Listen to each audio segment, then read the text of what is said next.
સુરતમાં ચોરીની વધી રહેલી ઘટનાઓ વચ્ચે કોઝવે પર સ્વિમિંગ કરી રહેલા લોકોના સામાનની ચોરી કરનારને લોકો પકડવા જતા નદીમાં છલાંગ મારતા કીચડમાં ફસાઈ ગયો હતો।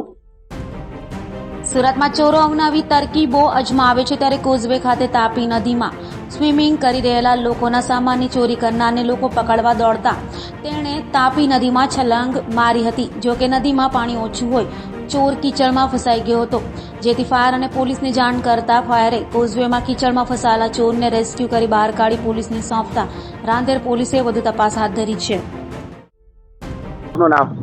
મારું નામ છે સબ ઓફિસર વસંત સૂર્યવંશી।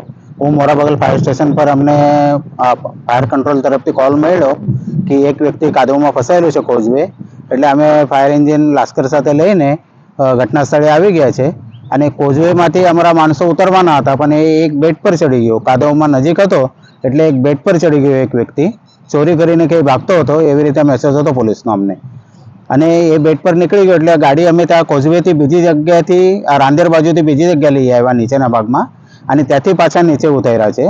તો એ વ્યક્તિ અત્યારે છે ને ઉપર કોઝવે ભરી માતા તરફ નીકળી ગયો છે।